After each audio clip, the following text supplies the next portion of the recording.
will beat a path to it. For many centuries, this was a lonely canyon, unseen and untouched by man, scorched by a desert sun, scolded by an angry river slashing its way to the mother sea. Now it lies peaceful and silent, except for the gentle hum of a hydroelectric power plant, the bubbling up of water as it leaves mighty turbines, the cheerful sounds of America and the world on the move to see this pioneer multipurpose reclamation project man built in Black Canyon. Millions come to this once desolate spot to see this engineering wonder, to hear the story of Hoover Dam. Ladies and gentlemen, we're now standing on the powerhouse ramp 560 feet below the top of the dam. This is Black Canyon, where Nevada and Arizona meet, where the Colorado River once flowed uncontrolled. Here is where man conquered this mighty river, placing a concrete yoke about its neck to harness its tremendous water and power resources. The water that flows through the canyon. Through the ages, the river has gathered to its bed the snow-fed rivulets of the Rockies, flowing southwestward in its wild 1,400-mile descent to the Pacific Ocean, gouging great canyons, piling up great deltas of silt in the valleys. Early settlers were at the mercy of this untamed giant. Melted snow from the mountains each spring swelled the Colorado River into a raging torrent, flooding fertile valleys along its banks, destroying farmlands, homes, and cities. In 1905, the Colorado cut through its banks below the Mexican border and for 2 years poured unchecked into the Salton Sink, forming an inland sea. After each spring's flood, when the river had spent its fury, it dried to a trickle. Crops withered and died. Man and his livestock thirsted. All living things suffered. Settlers along the river were discouraged and aroused. Some gave up and went elsewhere. Others stayed to fight. The river had to be regulated, controlled in a year-round flow if they were to succeed. No more floods, no more droughts. Arthur Powell Davis, first reclamation director and chief engineer, understood their problem. For years, he had traveled up and down the river, surveying, studying. Build a high dam and a deep canyon upstream to control the river, he reasoned. In 1918, Davis reported his findings and proposals to Congress. Congress responded in 1928, passed the Boulder Canyon Project Act, authorizing construction of Hoover Dam to control and regulate the Colorado River, and the All-American Canal System to deliver water to farmlands on the lower river. In 1930, President Herbert Hoover, for whom the dam is named, signed the appropriation bill to begin construction. Under a contract awarded in March 1931 to 6 companies incorporated, a combine of 6 major construction firms, men and machines went to work to build this dam of unprecedented size, this modern civil engineering wonder. Reclamation engineers rushed to completion specifications and design drawings. Crews at the dam site completed their surveys and investigations. The thunder of man's determination to conquer the Colorado reverberated between the sheer cliffs of Black Canyon as construction got underway. The first major task was to divert the river around the dam site. To do this, 4 tunnels, 2 on each side, were drilled through the canyon walls. Each 56 feet in diameter, they averaged 4,000 feet in length. Drill holes were packed with dynamite and blasted. After each explosion, shovels and trucks entered the tunnels, mucked out the shattered rock, and dumped it in nearby gulches. Workmen excavated over 1.5 million cubic yards of blasted rock material from the 4 tunnels in 13 months. The tunnels then were lined with concrete 3 feet thick.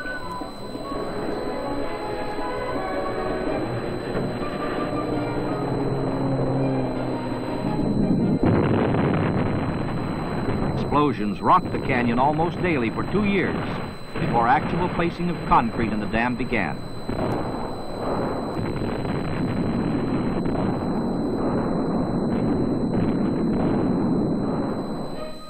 Acrobatic workmen called high scalers prepared the canyon walls for each blast.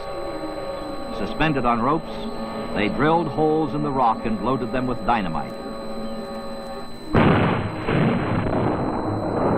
After each explosion, these daredevils swarmed over the cliffs, prying loose rock and clearing the walls of debris.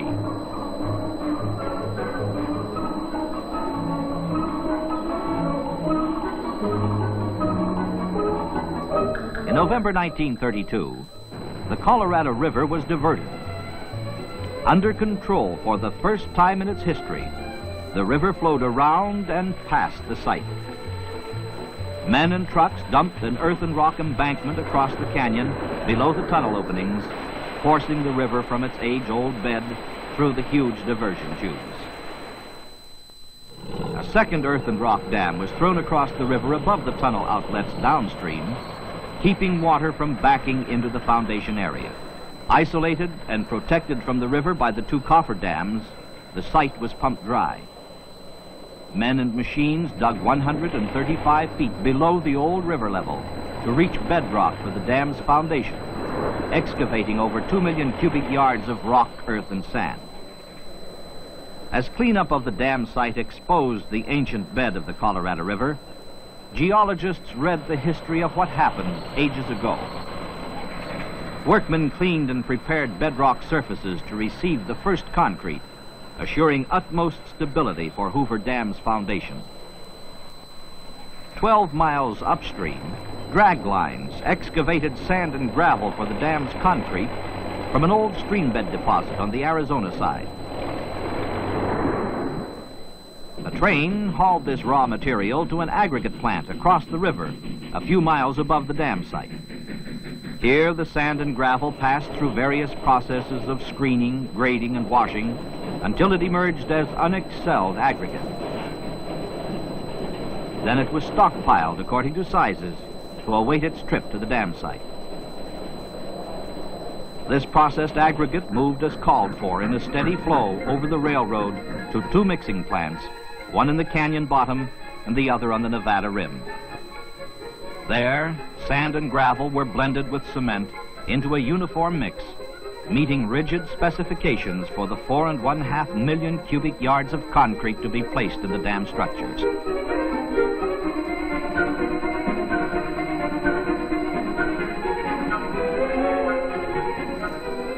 From the mixing plants, concrete was dispatched to all points of construction. 9 anchored aerial cableways spanning the canyon from rim to rim lowered the concrete into the forms and handled other supplies and equipment as well. As the first bucket of concrete settled into its foundation on June 6, 1933, Hoover Dam began its rise from the depths of Black Canyon. As cableways dumped load after load of concrete into the forms, the dam soon reached its full 660-foot thickness at its base, poured in 5-foot layers of concrete. The structure's keyed or interlocking columns climbed skyward as crews set new records daily. Bucketful after bucketful ran the continuous cycle, mixing plant to canyon rim, out into midair over the gorge, and down into the forms, dumping its load of 16 tons.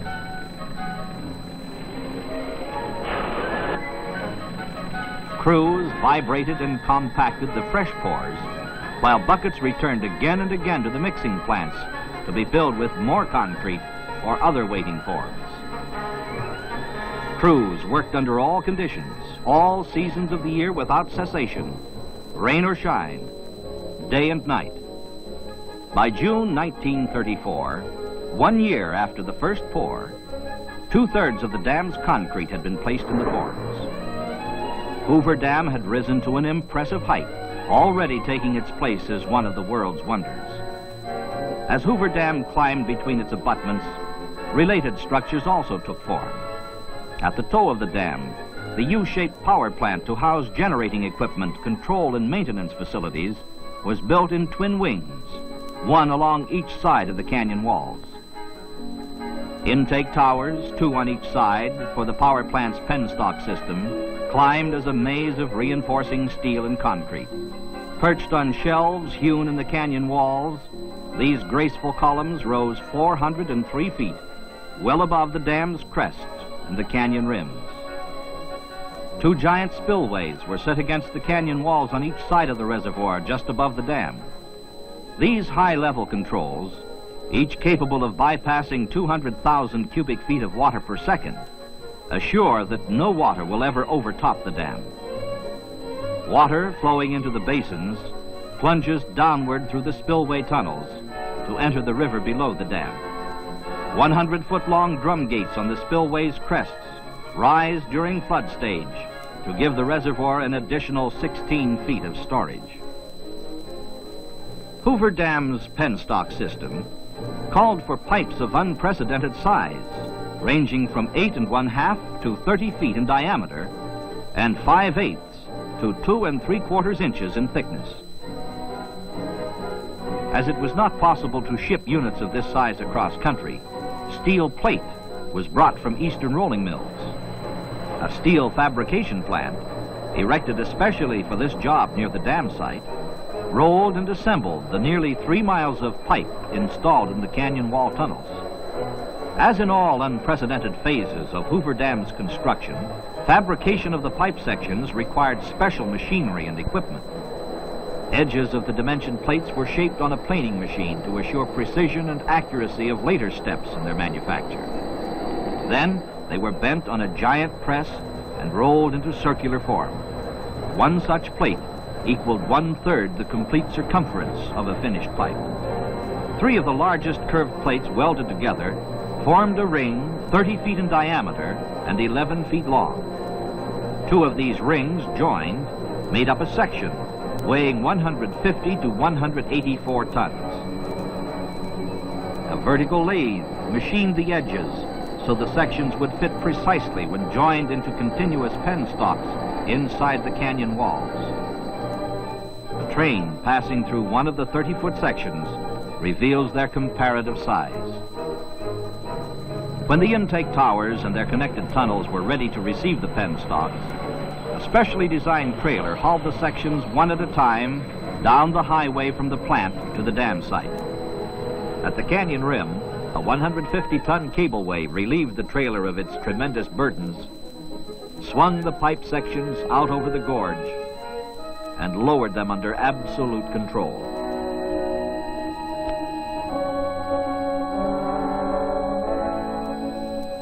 Trailers waiting at portals of the access tunnels carried them to their permanent connections inside the main tunnels. The pipe sections were hoisted into location with cables and joined end to end with pressure pins to form continuous conduits between the intake towers, turbines, and outlet valves. While this and other work on the pertinent features was going on, a continuous stream of concrete had been pouring into the dam forms. The structure neared its full height of 726 feet, far above the crest of any other dam yet built by man. On May 29, 1935, 2 years after they had begun pouring, crews placed the last concrete in Hoover Dam, a total of 3 1/4 million cubic yards. This modern civil engineering wonder stood completed 2 1/2 years ahead of schedule. On September 30th, 1935, President Franklin Delano Roosevelt dedicated Hoover Dam to the nation's progress. He praised its designers and builders. The dam stood like a sentinel, white and beautiful in the desert sunlight, guarding the river and its downstream wealth. Floodwaters lapped helplessly against its arched back as the reservoir filled. This man-made inland sea spread into the valleys and canyons among the colorful hills and mountains. Hoover Dam had conquered the Colorado. Turbine pits to hold Hoover Dam's 17 big hydroelectric units were built into the powerhouse. Generator installations began in 1935. The first generator, Unit N2, began commercial operation October 26, 1936, to serve the city of Los Angeles. In ones and twos, the generators filled the pits as demand for electrical energy in California, Nevada, and Arizona called them into service. Finally, in 1959, manufacture and installation of the last generator, N8, began. For 25 years, the N8 pit had lain dormant and silent, except for the hum of other Hoover generators. Now, as more generating capacity was needed, contracts were awarded for the generator's manufacture and installation. Plants throughout the nation fabricated N8's many parts. The design of N8 followed that of other Hoover generating units. It is a 95,000 kilowatt, 60-cycle, 16,500 volt generator driven by a 115,000 horsepower turbine. Falling water from the reservoir, which spins and powers the turbine wheel, is controlled by a huge butterfly valve, which permits the water to flow to the turbine from the feeder penstock. Weighing 2,000 tons, N8 parts were shipped to Hoover Dam on 60 rail cars. Arriving at the canyon rim overlooking the dam, the parts were lifted by cableway out over the canyon and down to the powerhouse. Parts descending into the gorge on strands of cable were familiar and almost daily sights, reminiscent of previous installations. And the main cableway operator was the same one who had helped install and operate the cableway during the dam's construction in the early 1930s. Others likewise had worked on the project throughout its construction.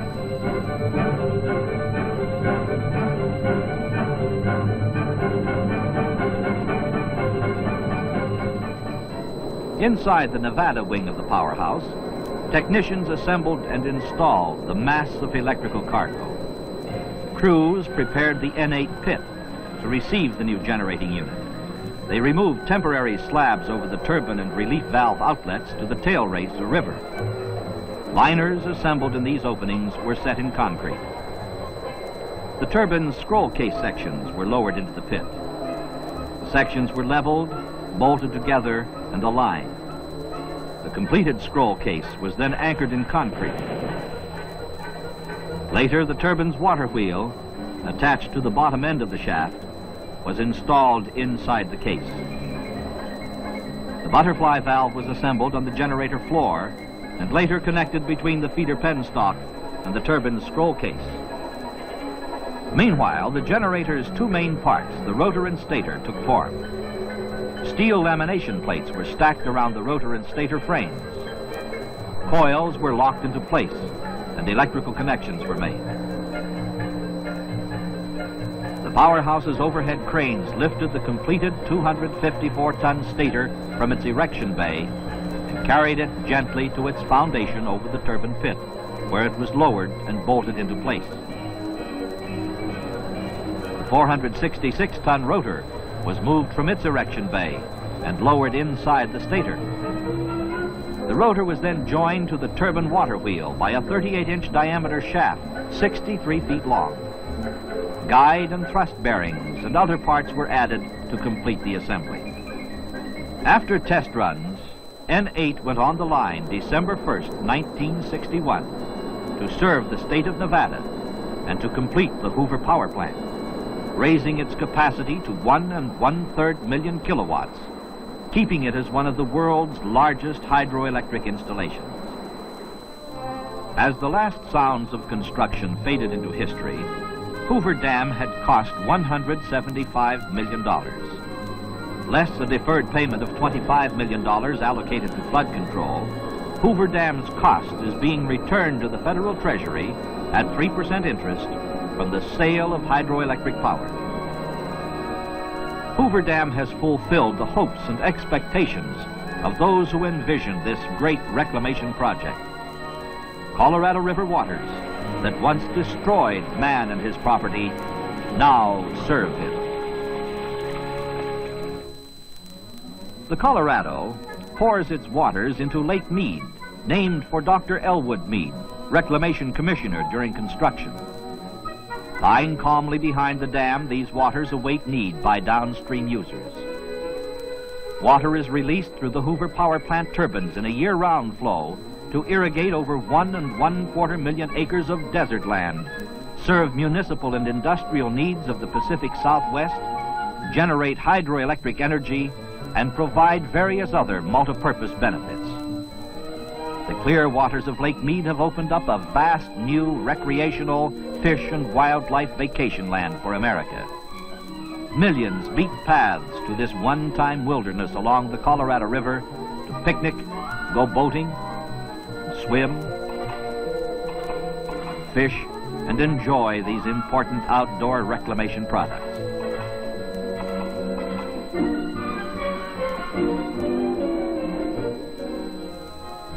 Hoover Dam and its power plant work around the clock to serve water and power needs of the Pacific Southwest.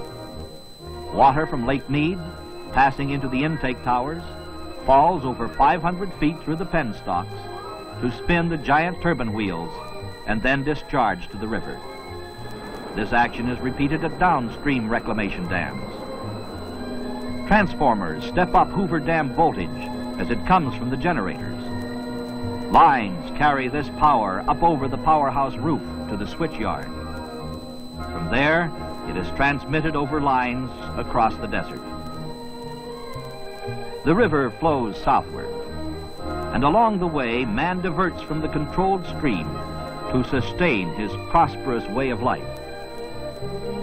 67 miles downstream, Davis Dam re-regulates the Colorado's flow, releasing water through its power plant turbines to irrigators in this country and Mexico.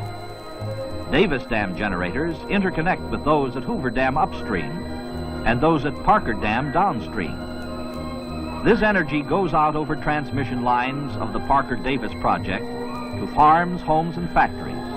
Much of this Colorado River energy pumps the farmers' irrigation and drainage water. Parker Dam, 155 miles downstream from Hoover Dam, was built with funds advanced by the Metropolitan Water District of Southern California. Parker Dam provides a forebay for the district's Colorado River Aqueduct, another one of America's 7 modern civil engineering wonders. Electrical energy from Parker and Hoover power plants pumps water along the aqueduct. This waterway delivers municipal and industrial supplies to the Los Angeles and San Diego coastal areas. Parker Dam also controls floods. Below Parker Dam, Headgate Rock Dam diverts water to Colorado River Indian Reservation lands in Arizona. And farther downstream, the Palo Verde Diversion Dam sends water to the Palo Verde Irrigation District, oldest irrigation development on the Colorado River. At Imperial Dam and Desilting Works, 300 miles downstream from Hoover Dam, Colorado River water enters river-sized canals to irrigate farmlands in California and Arizona. The All-American Canal System carries part of the Colorado's flow westward to the Yuma, Imperial, and Coachella valleys. When water reaches its farthest point on this canal system, it has traveled nearly 500 miles after leaving Hoover Dam and has required 10 days to make the trip. The Gila Gravity Main Canal takes water from Imperial Dam south and east to valley and mesa lands of the Gila and Yuma auxiliary projects. Mexico's share of Colorado River water to irrigate lands below the border passes Imperial Dam, and most of it is diverted at Morelos Dam into the Alamo Canal. The non-surplus food, fiber, and forage crops grown on lands nourished by water from Hoover Dam find ready markets throughout the nation. While snow-covered lands lie idle, winter fruits and vegetables grown in the warm Southwest with Colorado River water are shipped to dinner tables across the nation. In return, these irrigated areas buy farm machinery and other products from the manufacturing centers. This exchange of goods between West and East, North and South, has helped develop America's free enterprise prosperity.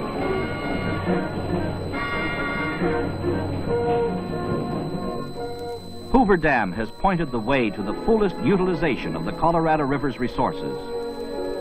Man is adding other mighty reclamation projects to the stairway of dams on the Colorado River. In northern Arizona, Glen Canyon Dam has joined Hoover Dam in conquering and regulating the Colorado. Potential sites in other canyons on the Colorado River await the day when they, too, will cradle mighty multipurpose dams. These developments will write new chapters in the story of Hoover Dam, truly a modern civil engineering wonder.